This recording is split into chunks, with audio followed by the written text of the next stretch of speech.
Hello, friends, and welcome to Worldbuild with us, the podcast where we create fantastical worlds with help from you, our listeners.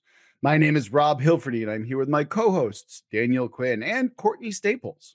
On today's episode, we are diving back into a bloodless, dwarf-filled world with feathered dinosaur. Look, it's a whole thing, all right? It's a spite prompt from one of our patrons, Johnny Law. Big thank you to Johnny Law. And as always, this is the second part of a two-parter. So if this is your first time listening, it might be a little confusing. You might want to go back to part one. But before we get into all of that, of course, we want to remind everyone that if you want us to build your world, you can always go to our website, worldbuildwithus.com, where you can click a link, follow some instructions, and within a reasonable amount of time, we'll be building your world. If you want to follow us on social media, we're over on YouTube now, where you can subscribe, click bells, like buttons, and other things to help feed our robot masters.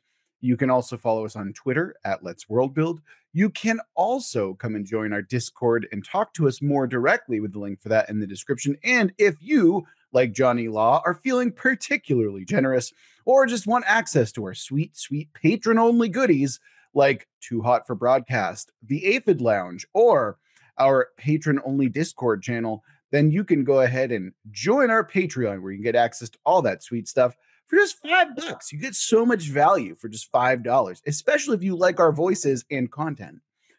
And with all that out the way, let's dive right back into it. Now, the last we left off, we had to reconcile our twist. And our twist came directly from the mouth of Courtney Staples, and that twist was Cillian Murphy. So, considering that it came directly from Courtney, we're going to start Daniel off. Daniel, how did you reconcile Cillian Murphy? So in terms of what I was thinking, Cillian Murphy, I don't know a lot of his films besides like the big ones, but the one I love the most, of course, is the zombie film. Mm-hmm. And also I was watching Star Trek Strange Horizons recently, or not, Strange New Worlds, I think it is, yes. Which made me think of this twist. And because I know there's dinosaurs mentioned in this prompt, right? Yeah, feathered dinosaurs. Yeah. So in that case, I would like my twist is that the dinosaurs have some kind of ancient infection from the mushroom overlords, and therefore are zombies. Oh, Interesting. Yeah, that's really cool. I like that a lot, actually. Me too. Yeah. It works well with my faction, which we aren't going to get into yet. No. But kind of same, actually, a little same. I'm going to talk a little bit more about that after we reconcile the Cillian Murphy twist, of course. So, Courtney, we've got some 28 dinosaurs later. What is your reconciliation with Cillian Murphy? Yeah, so last time I had brought up the movie Sunshine, which Cillian Murphy is in, because it very directly relates to our idea that the core of this earth needs to be restarted using the combustion that's pretty much forbidden in this hollow portion of the earth. And I wanted to go deeper into that movie where a ship is sent to the sun to boost it because it's dying and the earth is freezing over. So spoilers here. If you want to watch this movie unspoiled, please skip ahead a little bit. But the ship that's been sent out featuring Cillian Murphy hears a distress signal from the previous failed mission to do the same thing years before.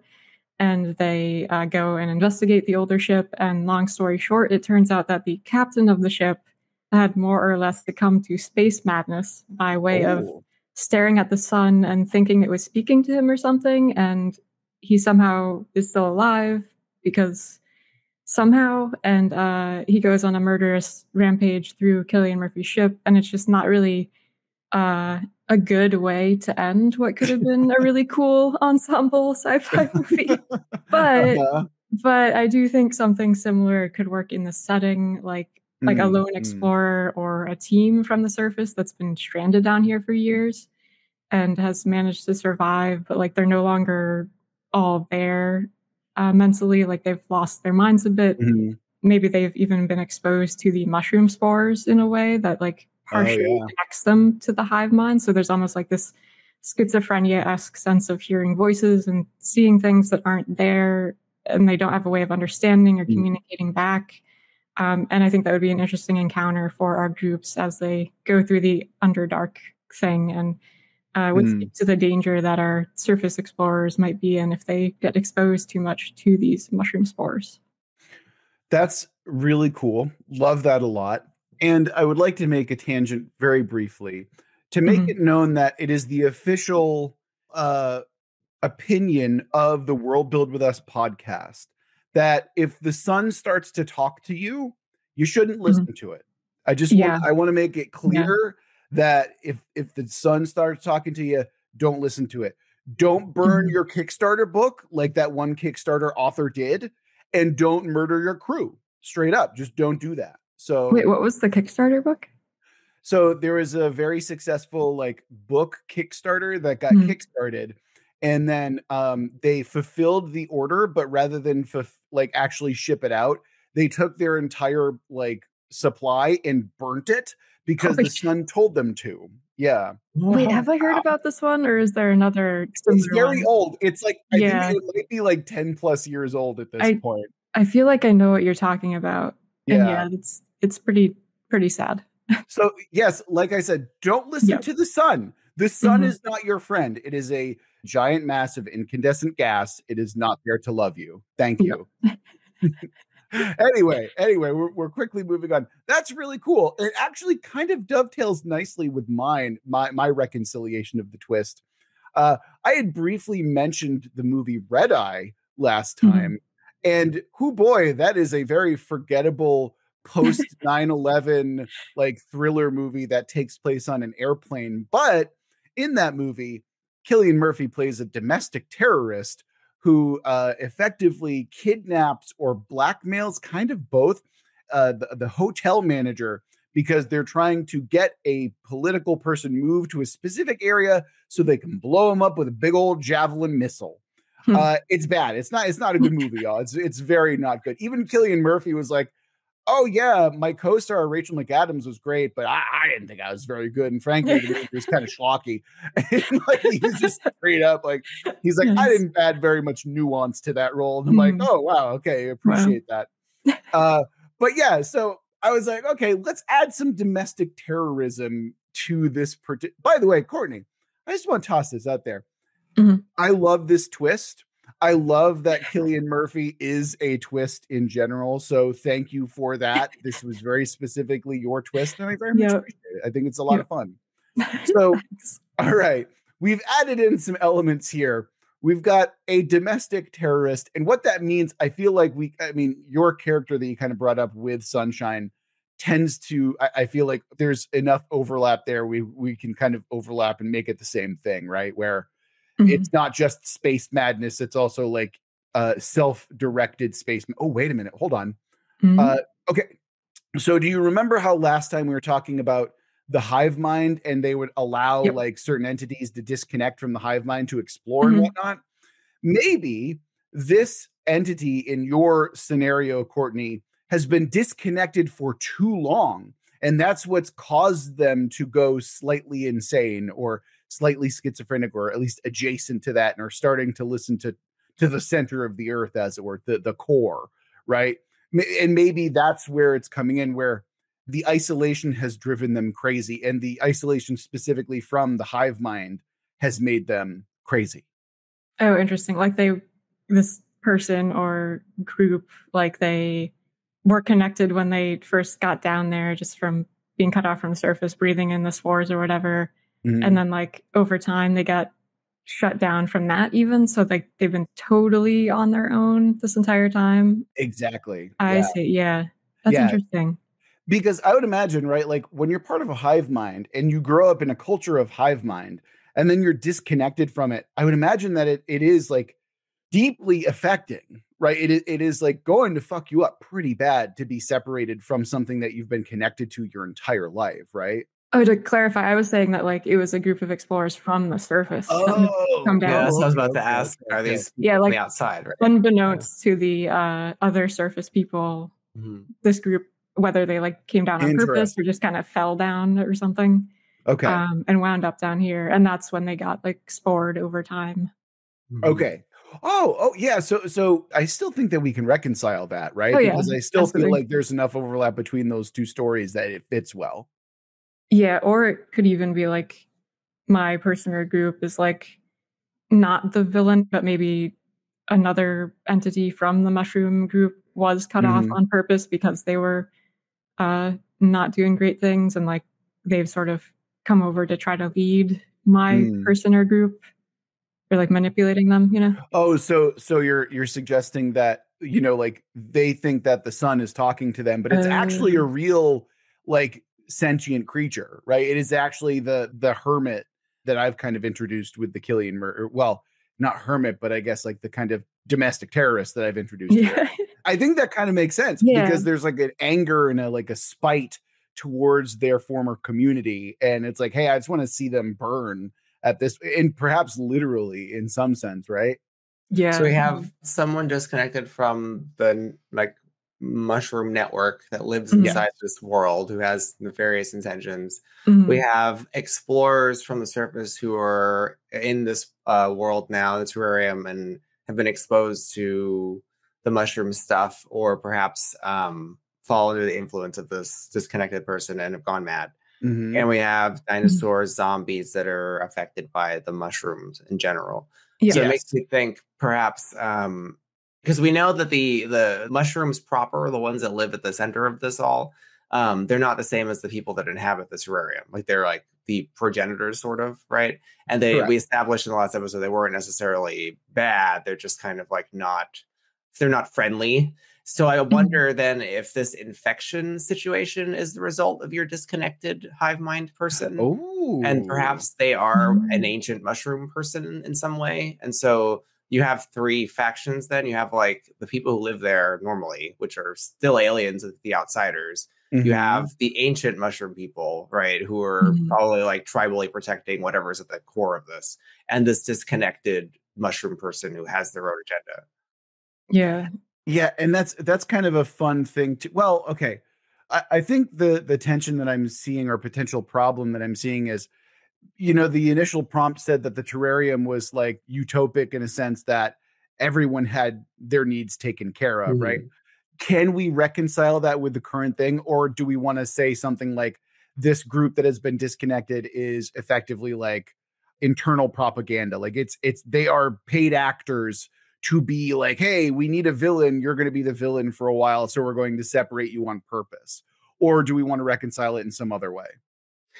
I think that makes it too complicated. Like it would be, it makes more sense to me if this person was legitimate, this creature is legitimately disconnected and their utopia is threatened by his existence.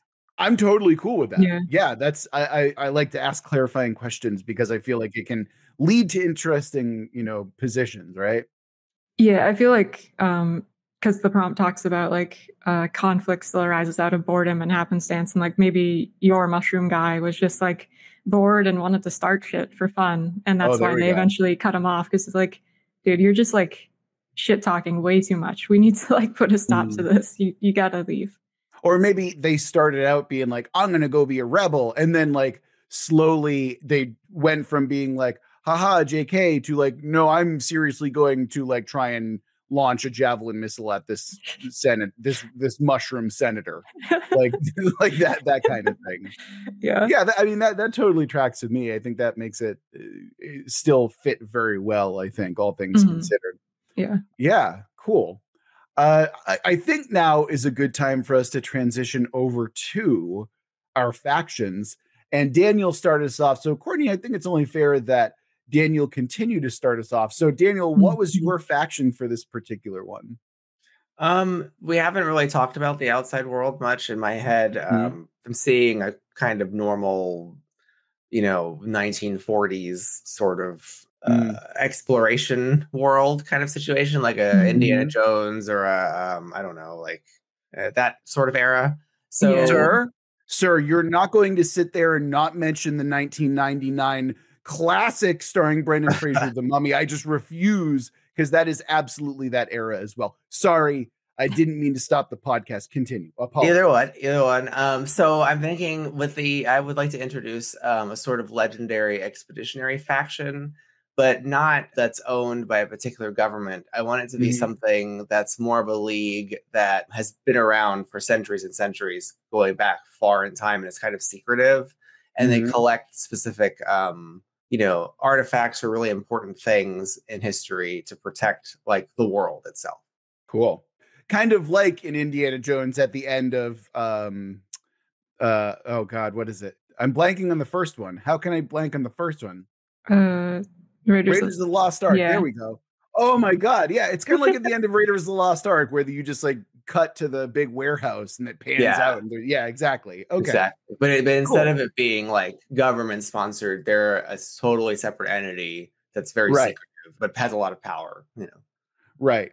They're kind of like a gentleman's club or actually perhaps something like an East Indian or West Indian or East Indian? West Indian trading company. I think it's East India. Okay, because I know one of them is a financial scam and the other one are like terrible imperialists. So something going back to ancient times, perhaps it has some sort of religious significance or some sort of higher cause that operates in whatever current period it has to operate in order to continue the work. I like that. Yeah, I like that a lot, actually. That's cool. Do you picture this faction coming in after our detective group from last time to like hunt down whatever they're looking for, kind of? My thought is that they are the ones that sponsored that particular script. I mean, whether it's known that they're doing it or whether it's unknown, it doesn't matter to me, but they're behind the expedition into this terrarium because they seek out lost civilizations. Yeah, I could see them having like a very benevolent sort of outer appearance of like, we're collecting artifacts and learning about history and educating the world, but the more negative stuff is kept more closed off. Meanwhile, at the British Museum. Exactly. You can see them like in the Nolan Batman, the first one, the League of Shadows, like is it Ra's al Ghul's? Ra's al Ghul, baby. Yeah, absolutely. Like they have what they believe is a noble purpose, and perhaps it is a necessary purpose, but they're ruthless in carrying it out. But outwardly very kindly, though. Yeah. Also, nice callback to another Cillian Murphy film. Oh, that's right. He's in there. I forgot. Yeah, he's Scarecrow. See, so Daniel did Cillian Murphy twice. He went above and beyond. He did extra credit. Yeah, very accidentally. but yes, I do really like that idea that they kind of have this front of a very pleasant group, and they're actually a bunch of rich assholes. I love feigned benevolence. It's definitely one of my favorite like villain traits, personally. Well, no, I want to be clear though. Like, I don't want them to actually be villains. Like the League of Shadows, they're not good guys, at least in the Batman movie, but they also believe in what they're doing. So I mean, I don't want them to I don't want it to be possible for the reader to say, "Oh yeah, they're absolutely evil." I want them to say like, "Wow, what they do may not be above board, but they have to do it. Like someone has to do this." That's what I want to make that distinction. Like they're not antagonists necessarily. They're just not. They're not like lawful good. Is what I mean. So they're more lawful neutral, is what you're suggesting. Yeah, exactly. Like they are not above doing some things that we would consider unethical because they think they have a higher calling. And at least from the perspective of the narrative, we can't necessarily say what they're doing is wrong. Completely. Like maybe there is some threat the terrarium poses, or this thing they're searching for that could threaten the whole world. And so they're not above killing certain people or upsetting certain governments to do this because they think the whole world's at stake. From my point of view, the Jedi are evil. No, I think I get what you mean. Yeah. Oh God, yeah. Or even think of like the Federation in Trek, right? Like oftentimes you might say, look, we can't interfere in this culture, even though all these people are going to die. Because we have a larger rule that we have to follow. And like 99% of the time, though, in the show, they break the rule. But that's the idea, Yeah. Except for all those war crimes that they do, like whatever. No, I could see them being involved in terms of like, if we're going with that plot line of like restarting the core of the earth or boosting the core of the earth, like maybe their point of view is like, no, actually, we can't do that. Even though it's like, well, we kind of need to in order for the earth to survive. Otherwise, everybody's going to die at some point. Right. Like it might be related to that. Yeah. Would it make sense if Courtney's long lost person is part of that faction, you think? Yeah. Because like this expedition got sent out sponsored by this kind of shadowy league of West Indian Trade Company. And like maybe maybe the initial thing was like, yeah, go explore. But in reality, they're trying to recover a lost asset. And that asset just so happens to be the person who's been like lost next to the core of the earth. I do like that. And I think it could be like they aren't going to really tell anybody that they sent this failed mission out there and probably got people killed.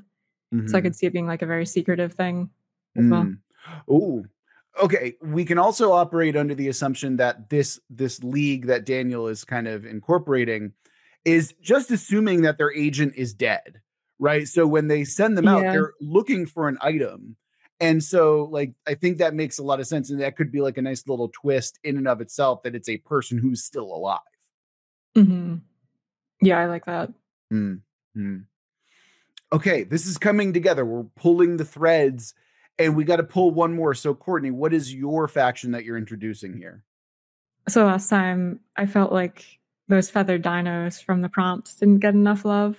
Oh, yeah, completely agreed. Yeah. And so I wanted to have a faction of dinosaur riding earth dwarves / mushrooms who have tamed their dinos by way of those mushroom spores. And that gives them like a mental connection to the dinosaurs. So it's almost like a druid or ranger kind of animal companion link. Or perhaps like an avatar situation. Like Dwarf Chris Pratt's riding raptors is what you're saying? Oh, that too. Yeah. We look, there's so many things that we can do here. Yeah. Wow. And to be clear, I did mean the bad avatar, by the way, not the Last Airbender, but the okay. I was confused. I was thinking the cartoon. That's why I clarified. Yeah, because I would normally bring up the good one, but no, I'm mentioning the bad one on purpose. Yeah. I gotcha. Yes. Yeah, similar to that. You got to jack into your dino, you know. You plug in with a USB cable. Exactly. Yeah. Something like that. And considering that they're mushroom people, I think that actually could make sense realistically, right? Like, you're like temporarily incorporating them into the hive mind, you know, just to make sure that you have that connection and control. Yeah, you could even have some sort of like gross looking connection using like plant fiber type things or something. Cool. So what is the purpose of this particular faction, Courtney? Like, what role do they play in society? What are you thinking? Yeah, I wanted them to be like more on the outskirts. Like they're not like the knights of the realm, more so the explorers who go out and scout around and make sure everything's taken care of, everything's well connected. And they could definitely tie into like that detective group that we had last time. Like maybe one of these guys is the first one who stumbles across that group coming down from the surface, something like that. So you're seeing them as kind of like a ranger or like a scout type situation. Okay. Yeah, I can see that. Yeah. Like they go out to the edges of wherever and they can kind of communicate back to the hive mind through their own spores. Okay. And obviously the dinosaurs are there to make it easier and faster and stuff like that. Right. Because they're basically dwarves. So they can't. They got little legs. They got little legs, and they're everyone needs some help. Yeah, exactly. Yeah. God, I hate dwarves. I hate dwarves so much. God, they're awful. Speaking of awful, so I'm gonna segue into my faction, unless Daniel, you want to chime in about something about the faction as well. Do they? Does that mean that the rest of their civilization are dwarves? Well, I mean. In the prompts, the first tenet was about the protagonists of the world being a proud people, short yet stout, having deep connection to the earth. So it's like they're dwarves. Basically picturing dwarves. And like last time, one of my tenets had been about like, since they don't have blood because of one of the other tenets, they have like evolved from the earth and from plants. It ended up being by way of the mushroom spores as the progenitor race. So like they're basically like dwarven in appearance, but like made of rock or fibers and stuff. Oh, their beards are like plant-like. I'm so glad that my headcanon overrides your facts, because in my brain, I'm like, they don't look like dwarves at all. They're mushroom people. They're myconids. Like in my brain, they look nothing like dwarves whatsoever. Well, the like progenitor race is definitely mushroom people. Yeah, they're definitely mushroom people. But the overall civilization down there is stone dwarves. Except for my faction, which I'm going to segue into, I was thinking about, okay, what can we do to make a race that is like bloodless and from the earth and, you know, like spore-like? Because when I think about it, right, we don't have to do something that has humanoid anatomy, right? Like the progenitor race are mushroom people. There's spores involved. Courtney had mentioned crystals last time. I'm like, oh, that's a cool idea. But I thought of something else. Because last time I was like, oh, I wanted to do like a priest class or people who were in charge of the dead in some way. And here's what I thought, right? I want them to be made up of a ferrous magnetite, which is like magnetic sand, effectively. So you have like black magnetic sand, and what they do is that they actually, and Daniel, you actually saved me for this one. I was trying to think of like how I can add in some kind of like obvious necropotent or necromantic elements to this particular faction. And I was going to have it be like bones of some kind. And then you mentioned dinosaur bones. And I'm like, wait a minute. These are semi-amorphous, like black magnet sand people who use like the bones of dinosaurs incorrectly, by the way. So like when they use skulls as feet or hands or something like that, the bones don't make any sense, but they're there as like effectively a living testament to the dead, right? And they're in charge of all the dead rites. They're in charge of all of the religious rites. And that's what I got. And I'm like, in my head, it looks really cool because we're dealing with magnetic sand that has like corpse bits in it, right? Like, I think that's pretty fucking cool, personally. Are they part of the regular dwarf civilization, or are they part of the mushroom progenitors world? I can imagine them being in between, where they might be seen, you know, like if the regular non-progenitor race, they look at them and they're like, they're a little scary. Like they might look at them and be like, oh, we're afraid of them. But in reality, they're just doing what they normally do, which is to take care of the dead as best as they can, right? So I don't see them as progenitors. I don't see them as entirely a part of regular civilization. They're somewhat aloof and somewhat outside of that. They're like liaisons between the two then? Oh, that would work as well. Like that would make them less scary overall. Mm-hmm. Yeah. They're still probably ominous if they're like showing up to deliver messages from more or less the gods or like whisk off the dead or something, you know? What's the word in dwarves in the Underdark? Are they called Duergar? Dwergar. Yeah, Dwergar, yeah. Or there's a couple of different ones depending on what you're looking for, right? The little gray ones. Hold on. Have you guys heard of a show called Centaur World? No. I'm not surprised. Okay, so fair enough, right? Like I do not expect either of you to have watched that, but it has probably one of the coolest looking villains I have ever seen. And I'm going to share that image in the Discord right now. Also, the name is super cool. He's called the Nowhere King. And he's just like this mass of like black tar with a fucking stag head. And it just looks cool. If anything, use the aesthetic of this thing.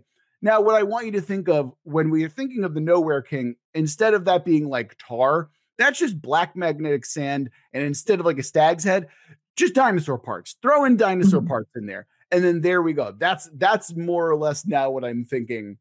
So yeah, when we look at them, it's like, oh, Jesus Christ, they're horrifying. Yeah. But in reality, they are truly divine creatures, or at least doing the will of the divine. I gotta say, when you said Centaur World, I was not picturing a cute, like, animated thing with a spooky villain creature, but I was more so picturing, like, a really shitty, like, 90s, early 2000s cable TV show. Yeah. See, when I think Centaur World, I think of, like, a really poorly designed theme park from, like, the 80s that's, like, hyper specific and terrible. Like, it's like one guy made it, basically. But yeah, apparently it's very good. I have not seen it except for the scenes with Nowhere King in it. Kinda. I have little interest to see it as well, but still, I just think it's a fucking cool concept. That does look very cool.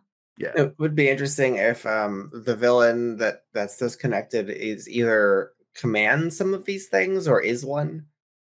I was thinking like the implications of we have these zombie dinosaurs that may have been the results of this guy. Then like, what if Rob's faction takes in bits of these zombie dinosaur bones and like somehow get linked to that villain guy? Yeah, I think they're connected. Like that, either If the villain is in fact like a progenitor mushroom guy who's disconnected himself, or if he's like some evil dwarf who has found a way to take control of these things and use them for his own purposes, either way, you've got like them linking together. Yeah. Mm.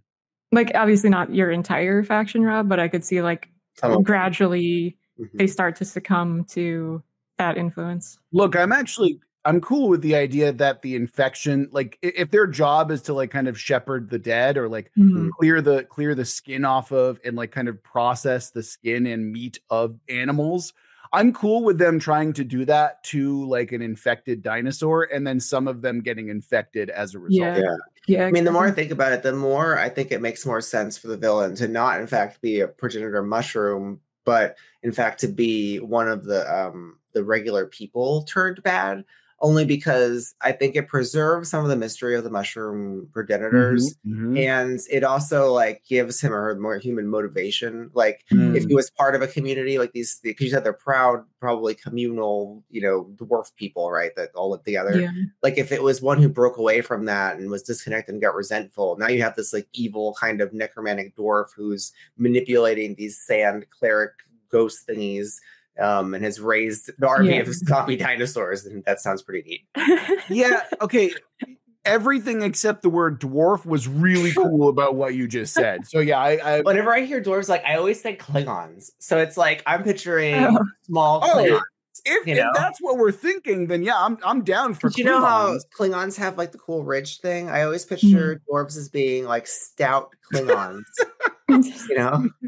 So okay, this actually can work because right in my brain dwarves are always wearing like a helmet, right? Like I've never thought of a dwarf without a helmet before, and those helmets could be covering up the forehead ridges, so maybe they're ridges, like literally like they don't need helmets because their heads are helmet like. They're just like carapace. I mean, Klingons don't really need helmets. They can headbutt people and they're fine. Okay, hold on. It's not that they don't need helmets, that they think helmets are cowardly. Yes, exactly. Right? like, why would I try and save myself from a good death, says the Klingon. Yeah. I should make you stronger, Oh my fucking God. Okay. You know what? I'm starting to come around on dwarves. And by dwarves, I mean Klingons. Yeah. So, yeah. I always like Gimli from Lord of the Rings. I just pictured him as a small Klingon. Like he behaves the same. So I just picture him as John Rhys Davies. So I can't not. Oh man. Okay, we're having fun. Look at us having fun with this prompt, and now we got a sweet badass villain we got going on here. Let's bring it on home with the main storyline quest, shall we? Yeah. I mean, like we talked about before, last time we had that restarting the core of the earth thing, and I feel like that could definitely still work, and we've got a million factions to work with now. Yeah, let's just abandon that entirely and focus on like a small love story in a bakery. There we go. Yeah, that would I mean, that's clearly, if that's the case, that's clearly the threat that the League is trying to avert. The bakery? Yeah, I agree. They know the Earth core is dying for some reason, and they have to kickstart it. And now, obviously, if that's the case, I imagine its dying has something to do with the rise of this infection. Oh, sure. Okay. Maybe this Underdark area is like cooling off, and that's providing a better environment for these zombie spores to propagate. Oh, that's really good. Like fire is the thing that cleanses this zombie. Yeah. And so the thing that they've been like worried about, combustion, is the way forward. I think that really works because we were talking about heretical things last time, right? So this all kind of like comes together as something, this is coming together. This works for me, I think.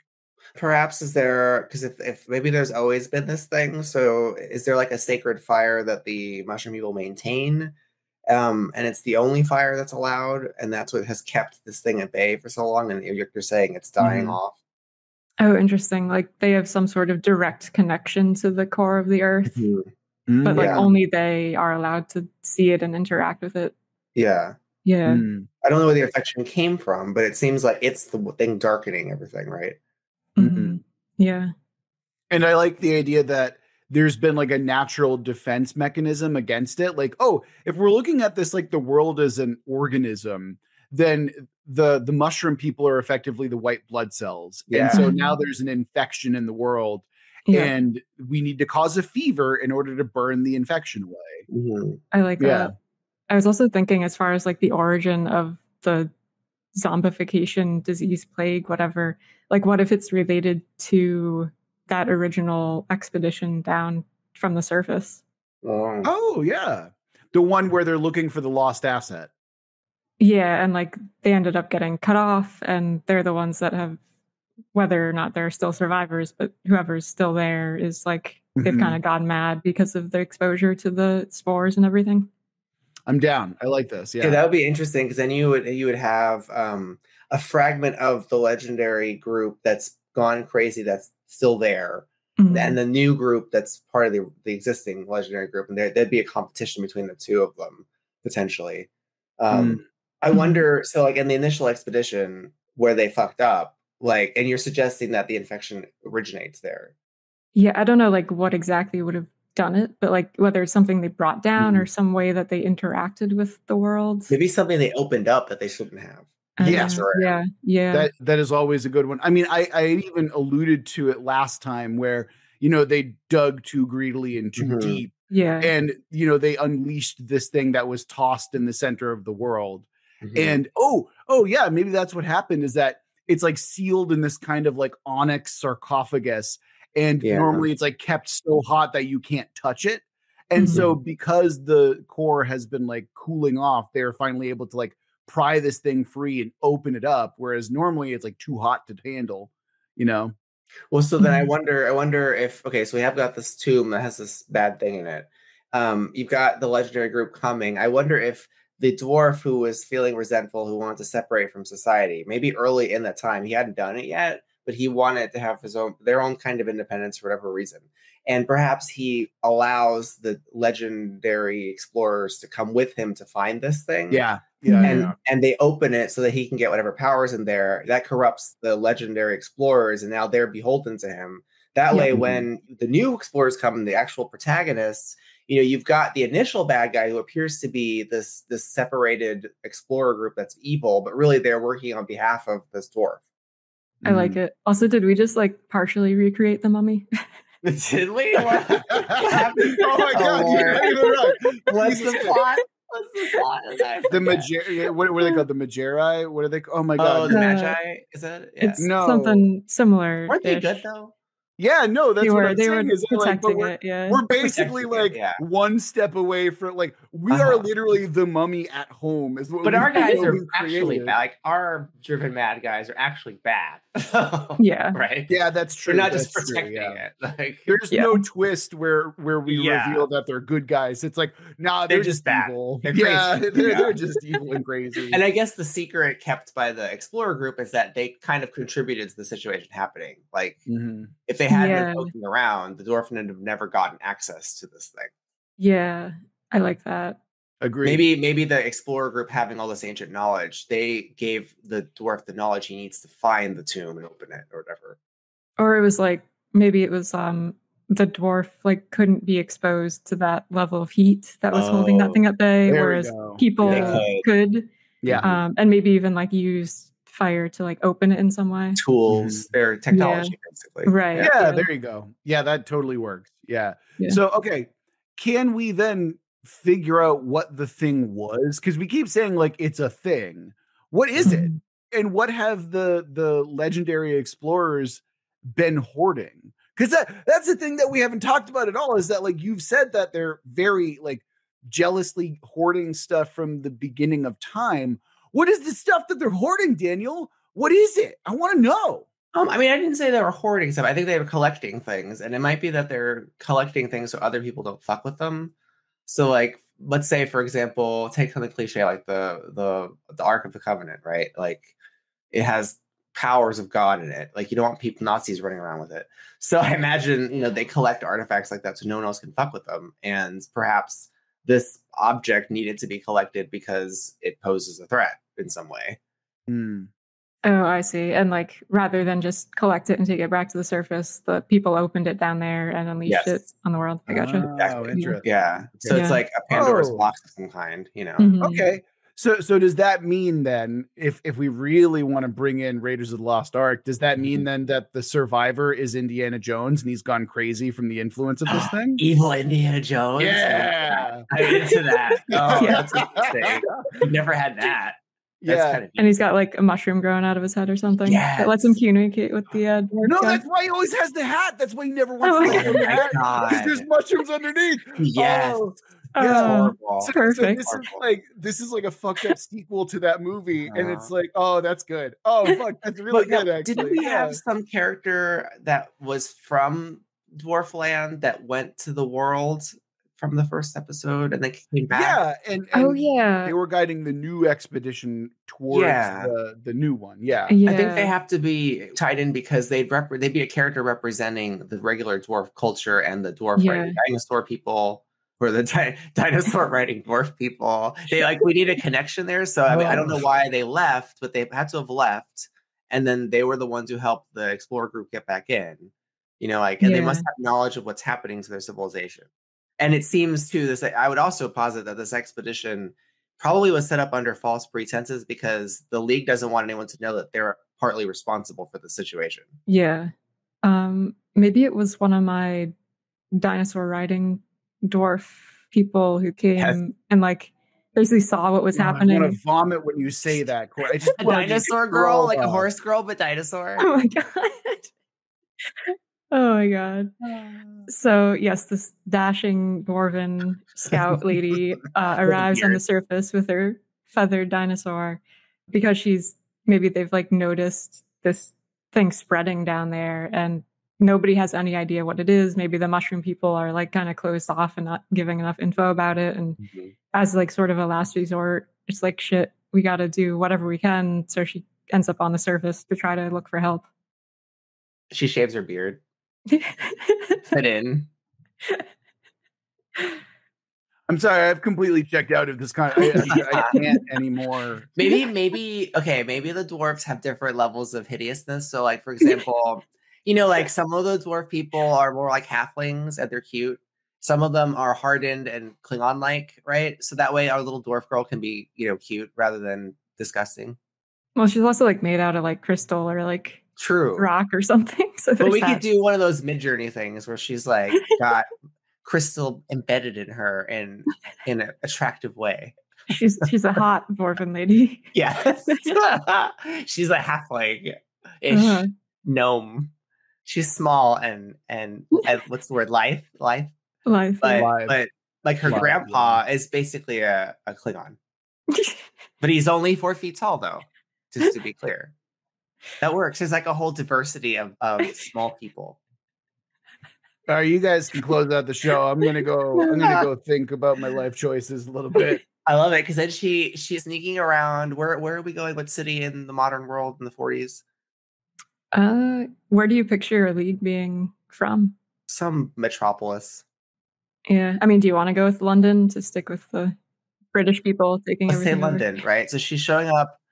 Yeah, how is she gonna disguise her dinosaur? It's a good fucking question. Is she treated like a horse? Or maybe it's there's a fissure in the earth that the League has access to. Yeah, and that's where she ends up going through, and it maybe it's a cavern underneath their headquarters even. I like that. I do want hijinks though. Yes. Because I feel maybe the fissure's in this wharf separate from their headquarters that's been cordoned off. So she's got to escape from there because they see her emerge and they're oh, we got to quarantine this dwarf because that's not supposed to happen. But then she escapes into the streets of London with her dinosaur and she's got to hijinks her way to the headquarters to consult with the legendary leader types to convince them this is a problem. Don't send me back. And so you have all these hijinks in the streets of London for maybe the opening sequence of the movie where she's with her dinosaur and the dinosaur is wearing a trench coat at one point because it's a little raptor. It's not that big. She rides on it because she's small and she puts a hat on it. They're on a subway or something and they're what the hell is that? That kind of stuff. Oh my god. And then there's like newspaper articles the next day about some like escaped ostrich from the zoo. They're like trying to brush it off or something like that. Yeah. It could be like a montage. The first 20 minutes, no, it's too long. First 10 minutes of the film to get to that setup where she finally breaks into the office and they're like, "Holy crap, that's a dinosaur!" And bam, premise of the show. I could also see it being like the people who are trying to capture her initially, they're part of the group, but she doesn't realize that they just want to like escort her over safely. But she freaks out and gets scared and then runs through London. And so eventually, once she convinces and explains everything, that's when you get the explorer group assembled.